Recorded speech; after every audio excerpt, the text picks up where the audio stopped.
जी बिस्मिल्लाहिर्रहमानिर्रहीम। Dear students, आपके साथ हम इनकम फ्रॉम बिजनेस का एक कम्प्रीहेंसिव क्वेश्चन डिस्कस करने जा रहे हैं, जिसको हम 360 डिग्री क्वेश्चन बोलते हैं, जिसमें बेसिकली हम क्या करते हैं कि कॉन्सेप्ट को एक मरतबा पूरी अच्छी तरह से खंगाल कर देख लेते हैं। और आपको याद होगा कि मैंने आपको डिफरेंट वीडियोज़ में पहले भी समझाया कि जब भी कोई बड़ा क्वेश्चन आ जाता है तो आपने उस क्वेश्चन को टोटलिटी में कभी नहीं सोचना, बल्कि अलग अलग शॉर्ट्स के अंदर हर पॉइंट को सेपरेट देखते हुए आगे चलते चले जाना है। और क्वेश्चन को सॉल्व करने का बेहतरीन तरीका यह है कि जितने सोर्स ऑफ इनकम आए उस क्वेश्चन में, हर सोर्स ऑफ इनकम का वर्किंग नोट अलग बना दीजिए। जैसे ही लफ्ज सैलरी नजर आए, working one, income from salary.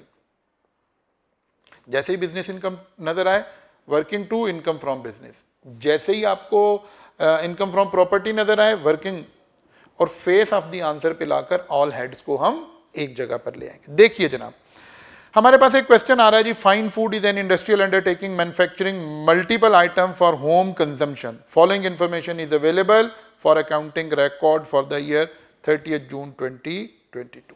ठीक है जी, 30 जून के लिए हमारे पास ये रिकॉर्ड आ रहा है। हमने कहा अच्छा जनाब, चलिए जी, 30 जून 2022।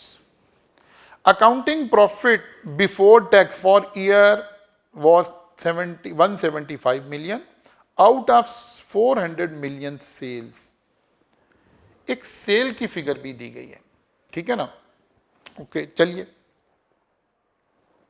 400 मिलियन की सेल है और 175 मिलियन का जो है वो हमने प्रॉफिट डिक्लेयर किया हुआ है। मुझे क्यों लग रहा है कि जैसे सेल 500 मिलियन है जी, इसको सेल को 500 मिलियन कर लीजिए, आउट ऑफ 500 मिलियन सेल्स, ठीक है ना। इसको 500 मिलियन कर लें आप, सेल 500 मिलियन है। ओके हो गया जनाब। कॉस्ट ऑफ सेल्स इंक्लूड, वही टर्म, वही चीजें कि कॉस्ट ऑफ सेल में ये खर्चे ऑलरेडी शामिल हैं। अब आपके ध्यान में फौरन आया कि इनकम फ्रॉम बिजनेस आया, तो क्या हम फेस पर आगे नहीं, हम वर्किंग में चले गए। जरा गौर कीजिए, फौरन हमने अपने पास ये पहला पेज हमने बिजनेस इनकम के लिए छोड़ दिया। नेक्स्ट पेज पर हम गए वर्किंग नोट 1, क्योंकि पहला ही हमें नजर आ रहा है income from non speculative business, profit before tax 175 million, add inadmissible expenses और लेस एडमिजिबल एक्सपेंसेस। ये हमारी एक स्टैंडर्ड वर्किंग हमारे ध्यान में आ गई। बात समझ आ रही है, ठीक है ना। अब देखिए, मैं वहां आपको डिस्कस करता जाता हूं one by one.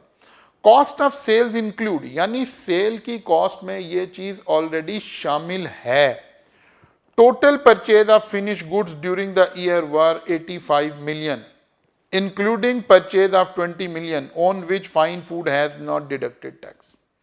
Total purchases कितनी है? 85 मिलियन की, और जिसका टैक्स नहीं कटा दैट इज 20 मिलियन। आपको याद है कि हमने पढ़ा था कि कैसे करेंगे जनाब, हम देखेंगे जिस पर टैक्स नहीं कटा वो कितनी है, 20 मिलियन, और फिर देखेंगे टोटल परचेजेस का 20%, 85 मिलियन का 20% लेंगे तो ये आ जाएगा 17 मिलियन।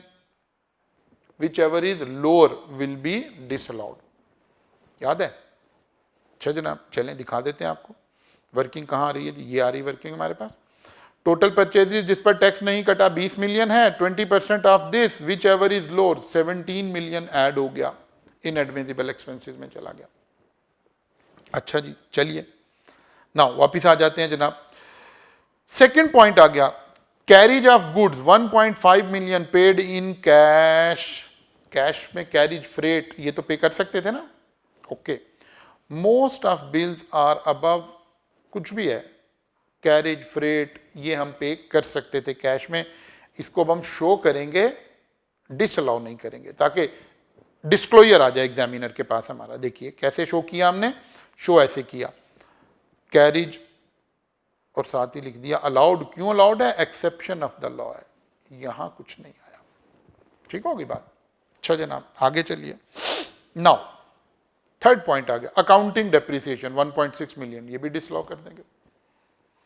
फिर लिखा हुआ है operating expenses include, operating expenses include salaries of employees including 3 million paid in cash all these employees have salary exceeding 27,000 per month.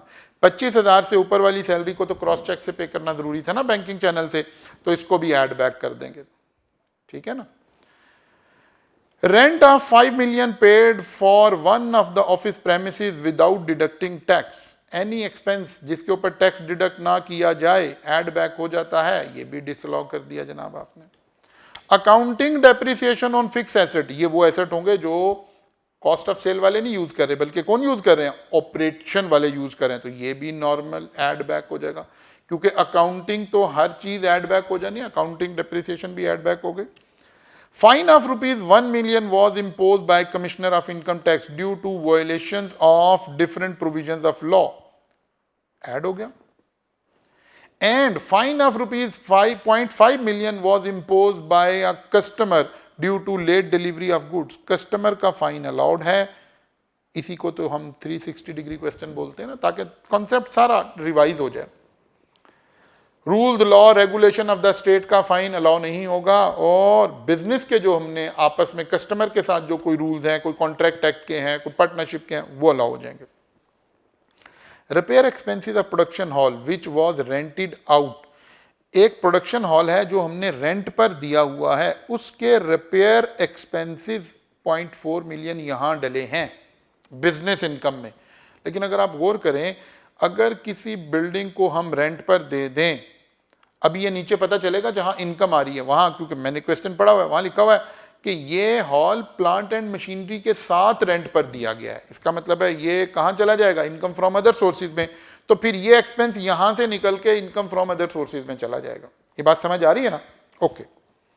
Selling expenses include cost of delivery truck purchase during year, 10 million का एक delivery truck purchase किया है, delivery van purchase किया है, और हमने उसको cost में डाल दिया। कॉस्ट में तो नहीं डालना था, इसने तो कैपिटलाइज होना था। तो दो बातें, पहले तो कॉस्ट से इसको डिसअलाउ किया, ठीक है ना, फिर इसको कैपिटलाइज करेंगे। जब कैपिटलाइज करेंगे तो फिर इसके ऊपर इनिशियल अलाउंस भी लेंगे, क्योंकि पैसेंजर ट्रांसपोर्ट व्हीकल नहीं है, डिलीवरी ट्रक है। डिलीवरी ट्रक की कॉस्ट में रिस्ट्रिक्शन का कॉन्सेप्ट नहीं लगेगा। बात समझ आ रही है कि नहीं आ रही? रिस्ट्रिक्शन का कॉन्सेप्ट नहीं लगेगा, 7.5 million का कॉन्सेप्ट नहीं लगेगा। इनिशियल अलाउंस भी मिलेगा, डेप्रिसिएशन भी मिलेगी। अकाउंटिंग डेप्रिसिएशन तो है नहीं, क्योंकि आपने तो कैपिटलाइज नहीं किया हुआ, एक्सपेंस आउट कर दिया, तो अकाउंटिंग डेप्रिसिएशन इसकी डिसअलाउ नहीं हो रही होगी। टैक्स डेप्रिसिएशन आएगी, इनिशियल अलाउंस भी आएगा और नॉर्मल डेप्रिसिएशन भी आएगी। Okay. Income tax deducted by some corporate client 1.4 million। अब पढ़ना सीखें सवाल को। सबसे पहले ये लिखा हुआ है सेलिंग एक्सपेंसेस इंक्लूड, इसका मतलब है इस इनकम टैक्स को हमने एक्सपेंस बना दिया। सेक्शन 21 का पहला फिक्रा ही बता रहा था कि इनकम टैक्स को एक्सपेंस नहीं बनाया जा सकता, तो इसको ऐड बैक कर लेंगे। मैं थोड़ा तेज इसलिए बोल रहा हूं, शॉर्ट टाइम में आपको वीडियो, आपका कम टाइम एग्जाम के दिनों में खर्च करना चाह रहा हूं। सेल्स प्रमोशन एक्सपेंसेस 10 million, बिल्कुल भाई, फार्मास्यूटिकल कंपनी होती तो हम देखते कि ये इतने % से ज्यादा नहीं हो सकते, उसके अलावा किसी कंपनी पे कोई वो नहीं है, अलाउड है, कुछ करने की जरूरत नहीं है। Commission paid to agent appearing in active tax payer list of ₹0.25 million on sale of 25 million. These items are covered under third schedule. Third schedule item है और बंदा एक्टिव टैक्स पेयर लिस्ट में शामिल है। ये जरूर एडजस्टमेंट करके जाएं, आपके एग्जाम में लाजमी आ जानी है। अलाउ है, एक्टिव टैक्स पेयर लिस्ट में नहीं है तो रिस्ट्रिक्शन लगी थी कि भाई इतने % से ज्यादा नहीं दे सकते, ठीक है ना, कुछ नहीं करने की जरूरत, अलाउड है। Commission paid to dealer of other products not appearing in active tax payer list of 0.5 million। अब यहां हमने other product, commission paid to dealer of other product से हमने अजम्पशन ले ली। अदर प्रोडक्ट का मतलब है अदर देन थर्ड शेड्यूल। हमने अजम्पशन डाली कि these are not third schedule items, ठीक है। जब ये थर्ड शेड्यूल आइटम नहीं है तो कुछ भी कमीशन पे किया जा सकता था। थर्ड शेड्यूल आइटम पे रिस्ट्रिक्शन लगी है, वो भी किसकी, जो लोग एक्टिव टैक्स पेयर लिस्ट में नहीं हैं। इसीलिए तो इन सवालों को हम 360 डिग्री कह रहे हैं। बात समझ आ गई? सोल्यूशन पे जाएंगे, आपको सारी बातें वहां भी एक्सप्लेन हो रही। अदर इनकम इंक्लूड, ये चीजें इनकम में इंक्लूड है। इनकम में इंक्लूड है का मतलब है इनकम में से माइनस करनी पड़ेगी। One of the production hall was rented along with plant and machinery, वो ऊपर जिसकी रिपेयर आ रही थी 6 मिलियन। 6 मिलियन इनकम में डाल दिया हमने, अदर इनकम में नहीं। अब अदर इनकम में नहीं, ये तो इनकम फ्रॉम अदर सोर्सेज में जानी है, यहां से निकालेंगे, इनकम फ्रॉम अदर सोर्सेज में ले जाएंगे। Net interest received 6 million after tax deduction of 1.06 million. Interest income, profit on debt, हमने अज्यूम कर लिया कि प्रिस्क्राइब्ड पर्सन से है, मींस बैंकिंग से है, ठीक है ना। अच्छा जी, बैंकिंग से है, ओके हो गया, ठीक हो गया। बैंकिंग से है 6 million. Income from other sources में हमने पढ़ा था कि अगर 0.5 मिलियन से ज्यादा का इंटरेस्ट रिसीव हो रहा हो तो ये एनटीआर में चला जाता है। एनटीआर में जाने का मतलब हुआ ये तो नेट है ना, इंटरेस्ट कितना आया होगा, इन दोनों को ऐड करना पड़ेगा। ऐड कर लिया, ठीक है ना, यानी 7.06 मिलियन आ गया। फिर इसके ऊपर एक टैक्स कटाया जो कि अब एडवांस के स्टेटस में चला जाएगा। अभी मैं दिखाता हूं इसको। Gain of 3 million earned on sale of flat purchase on 1 September 2018। Flat का होल्डिंग पीरियड कम है, ये तो अब एग्जेम्प्ट हो चुका होगा, ये गेन एग्जेम्प्ट हो चुका होगा। लेकिन भाई एग्जेम्प्ट हो या ना हो, इनकम फ्रॉम बिजनेस तो नहीं है ना, ये तो कैपिटल गेन में जाएगा, सेपरेट ब्लॉक ऑफ इनकम में जाएगा, तो यहां से तो निकालना पड़ेगा। फिर वही बैड डेट वाली, पिछली उसमें भी मैंने आपके साथ ये डिस्कस की थी, वही बैड डेट रिकवर्ड की एंट्री आ रही है। ऑलरेडी एक मेरी पिछली वीडियो में बड़ी तफसील से मैंने डिस्कशन की हुई है बात। अच्छा जी, इंक्लूड इंक्लूड इंक्लूड वाली तीनों फ्रेजेस कंप्लीट हो गई। Cost of sale include, operating expenses include, other income include. अब ये फ्रेज खत्म हुआ, अब अलग अलग बातें आ गई। Kamran, the owner of the above business, has purchase non deliverable contract of gold 5 million and sold for 4 million, loss हो गया, speculative business. Another contract for the crude oil was purchased for 5 million and sold for 7 million, gain हो गया। एक ही साल में non speculative business में gain भी हो रहा है, लॉस भी हो रहा है, एडजस्ट हो सकते हैं ना, नेट गेन या लॉस निकाल लेंगे। देखिए मैं चलें आपको दिखाता हूं,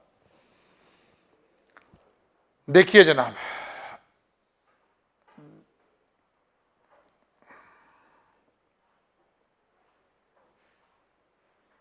income from speculative business, loss on gold contract, 4 million का बेचा, 5 मिलियन का लिया था, 1 मिलियन का लॉस हो गया।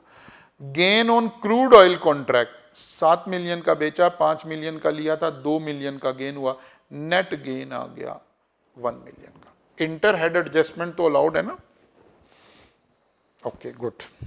नाउ और देखिए जी क्या गिवन है। Tax WDV of production hall and plant and machinery rented out was 4 million and 2.5 million। जब बिल्डिंग को हम प्लांट एंड मशीनरी के साथ रेंट आउट कर देते हैं तो कहां चली जाती है, इनकम फ्रॉम अदर सोर्सेज में चली जाती है, ठीक है ना। इनकम फ्रॉम अदर सोर्सेज में जाती है तो फिर वहां एक्सपेंस अलाउ हो जाता है, एक्चुअल रिपेयर भी ढूंढ के लाएंगे अगर कहीं सवाल में गिवन होगी तो, डेप्रिसिएशन ऑफ बिल्डिंग भी डालेंगे, डेप्रिसिएशन ऑफ प्लांट भी डालेंगे। देखिए जरा, अगर हम इनकम फ्रॉम अदर सोर्सेज में चले जाएं, income from other sources, rent था 6 मिलियन, हमने इनकम से निकाला था, रिपेयर एक्चुअल थी 1.2 million, depreciation of hall 4 million की बुक वैल्यू थी, 10% बिल्डिंग की डेप्रिसिएशन, 15% प्लांट एंड मशीनरी की डेप्रिसिएशन, बिल्डिंग से इनकम आ गई 4.03 की। फिर वो जो बैंक का डिपॉजिट आ रहा था, 6 मिलियन की हमने इनकम डाली हुई थी, 1.6 डिसअलाउ किया, एक्सपेंस तो नहीं है ना ये, इन दोनों को ऐड करेंगे तो इंटरेस्ट इनकम बनेगी ना। और अब ये नॉर्मल में जा रही है, एनटीआर में जा रही है, तो दोनों को इकट्ठा कर लिया, 11.09 मिलियन एनटीआर की इनकम बन गई हमारी। अच्छा जी, बात समझ आई है, ओके चलिए।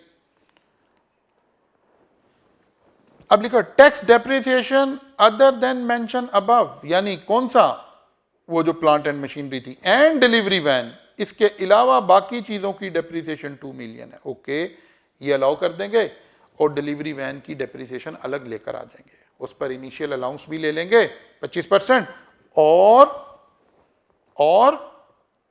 जी और नॉर्मल डेप्रिसिएशन भी ले लेंगे। बिल्कुल ठीक होगी बात।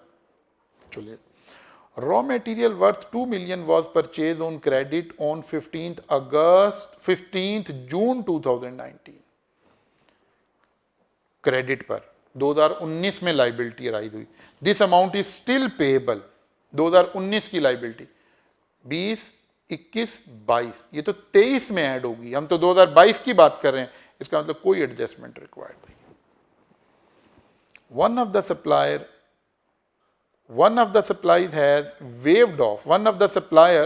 has waived off liability of 1.5 million। एक लाइबिलिटी किसी के पैसे देने थे 1.5 million, which was created on 15th March। अगर कोई liability against which expense has been allowed, सारी बातें एग्जामिनर ने बता दी। ओके, किसी लाइबिलिटी के अगेंस्ट कोई बाद में बेनिफिट मिल जाए तो इनकम में चार्ज हो जाता है ना, तो इसको इनकम बना देंगे। बात समझ आ रही है? Rent of ₹2 million is payable from 31st March 2018। पहली दफा कब रिपोर्ट हुआ होगा? 18 में। 19, 20, 21, 22 ये साल ऐड करने का है। बिल्कुल ठीक है, 2 million डिसअलाउ कर देंगे। Liability not paid within 3 year will be added in 4th year वाला उसूल लग जाएगा। Repair expenses in production hall leased out, वो 1.2 million हमने पहले लगा दिया, एक्सपेंस में ले लिया था। अब एक अहम एडजस्टमेंट की तरफ तवज्जो दिलवाता हूं, और मेरे ख्याल में मेरी आंख देखती है कि शायद ये एग्जाम में आ जाएगी। वो किसी किताब में आपके पास ये सवाल की ये एडजस्टमेंट ऐसे नहीं बनी हुई है, अगर आ गई बड़े क्वेश्चन में आ गई तो आना इसमें ऐसे है। क्या जी? सेल का एक ब्रेकअप दिया हुआ है। एक हमने सेक्शन 21 में पढ़ा था कि अगर कोई शख्स रिक्वायर्ड टू बी रजिस्टर्ड है और वो अनरजिस्टर्ड लोगों को सेल कर रहा है तो उसके प्रोपोर्शनेट एक्सपेंसेस उसको अलाउ नहीं होंगे। अब एक बड़ा मसला पड़ेगा यहां पर, एक्सपेंसेस क्लेम्ड देखने पड़ेंगे हमने कितने लिए हैं। जरा ये वर्किंग करते हैं। जब हम इनकम फ्रॉम बिजनेस में आए ना तो हमने डिसअलाउ करना शुरू किया। यहां मैंने आपको हर पॉइंट का रेफरेंस दिया हुआ है, इसीलिए ये कहां से आ रहा है, पॉइंट नंबर 2 का पहला, 3 सब मैंने पॉइंट नंबर रेफरेंसिंग की हुई है ताकि आपको कहीं कंफ्यूजन ना आ रही हो। आपने सारी एडजस्टमेंट कर ली तो नेट एडजस्टमेंट जो है ना हमारा प्रॉफिट 24.78 मिलियन से इंक्रीज हो रहा है। ठीक है ना, यानी प्रॉफिट आफ्टर एडजस्टमेंट हो गया 199.78 मिलियन प्रॉफिट। अब जरा गौर करेंगे तो आपको बात समझ आएगी। हमारी सेल कितनी थी? 500 मिलियन। हमारी सेल कितनी थी? 500 मिलियन। 500 मिलियन में से अगर मैं प्रॉफिट माइनस करूं तो बाकी एक्सपेंसेस क्लेम्ड ही निकल रहे हैं ना। बस ये बात समझनी है आपने मेरे साथ। बाकी क्या निकल रहा है? Expenses claimed. 300.23 मिलियन के एक्सपेंसेस हमने क्लेम किए हैं इन टोटल इस बिजनेस के अंदर, इनकम फ्रॉम बिजनेस के अंदर, इनकम फ्रॉम बिजनेस के अंदर। अच्छा जी, वो कहता है भाई इसमें से वो एक्सपेंसेस अलाउ नहीं होंगे जो आपने ऐसे लोगों को सेल किया जो अनरजिस्टर्ड हैं और पर पर्सन सेल 100 मिलियन से ज्यादा है। इस प्रोविजन को पहले आंखें खोल के पढ़ लीजिएगा अपने उसमें जाके।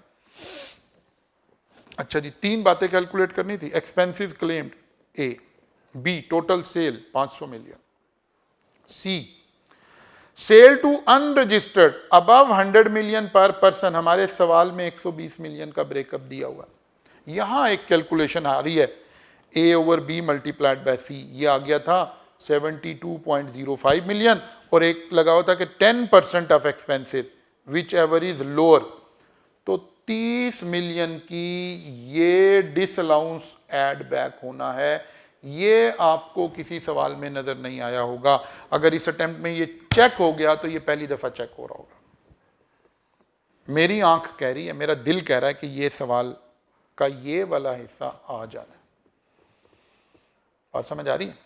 फोकस कर लीजिएगा जरा, थोड़ा सा इसको देख लीजिएगा। ओके जी, ऐसे जनाब हम चले हैं, ये सारा काम ऐसे चल रहा है। मैंने मोटा मोटा आपके साथ डिस्कस कर लिया है। उसके बाद ज़कात पेड आ रही है, ज़कात एंड उशर ऑर्डिनेंस, दैट्स इट। मैं फिर दिखा देता हूँ एक हल्का सा काम। हमने हर चीज की वर्किंग अलग अलग प्लान कर ली। ये इनकम का सारा एड शैड सारा कुछ आ गया जनाब, ठीक है। Expenses disallowed due to sale to unregistered person, ये अहम बात आपसे डिस्कस हो रही थी। डेप्रिसिएशन ऑन वैन, क्या किया जी हमने, पहले इनिशियल अलाउंस ले लिया 25%, फिर 15% ये ले लिया, ये अलाउ कर देंगे। ये बैड डेट वाली कैलकुलेशन आ गई, ये हमने पहले ही देख लिया।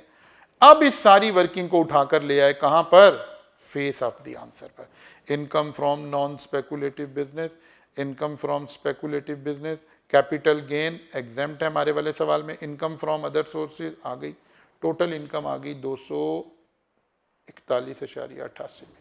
एक बात और समझ लें बस, कहानी जान आपकी छोड़ देते हैं, वो क्या है, एक्सपेंस, कुछ टैक्स कटे हुए हैं, जरा देखिए। Tax deducted by different customer 5 million है, और एक टैक्स की अमाउंट थी जो हमने एक्सपेंस चार्ज की हुई थी, वो भी उठानी पड़ेगी, वो भी उठानी पड़ेगी ना, वो भी उठानी पड़ेगी। और एक अमाउंट थी जो कि हमारे पास आ रही थी, कहां कहां, देखिए जरा, 5 मिलियन ये जो कस्टमर ने काटे हैं, 1.6 मिलियन वो जो कहां से आ रहा था जी, हाँ जी, जो हमने एक्सपेंस आउट कर दिया था। और 1.4 मिलियन क्या था, वो जो बैंक ने इंटरेस्ट काटा हुआ था, 15% बैंक ने इंटरेस्ट काट दिया था ना। लेकिन क्योंकि ये एनटीआर में आ गई है तो ये तो एडवांस टैक्स बन गया जी। आपने टोटल 83.19 मिलियन टैक्स पे करना था, 7.46 मिलियन आपका पहले से कटा हुआ एडवांस, 75.73 मिलियन टैक्स पे करना है। बस सिर्फ एक एडजस्टमेंट कर लें। वैसे तो हो सकता है मैं आपको ये व्हाट्सएप में जब भेजूं तो मैं इसको ठीक ही कर देता हूं यहाँ पर, लेकिन अगर ना भी हो मैं जल्दी में इसी को भेज देता हूं ताकि आप काम कर सकें। तो इसको काट कर हमने 500, सेल जो है 500 मिलियन कर दी थी। सेल हमने कितनी कर दी थी जी, 500 मिलियन कर दी थी। तो जनाब एक 360 डिग्री क्वेश्चन करके फारिग हो जाए। कॉन्फिडेंस लेकर आए, कॉन्फिडेंस लेकर आए। अगर आप एग्जाम में डर डर के जा रहे हैं तो इस डर को निकाल दें अपने ध्यान से। हमने एडजस्टमेंट टू एडजस्टमेंट बातें करनी है एग्जामिनर के साथ, एक एडजस्टमेंट को उठाकर लेकर जाना है, हमें मार्क्स मिलते जा रहे हैं। बिल्कुल ना घबराएं, आप बड़े आराम से पास हो जाएंगे। इस सवाल को एक दफा सॉल्व कर लें, मुझे दुआओं में याद रखें। Best of luck.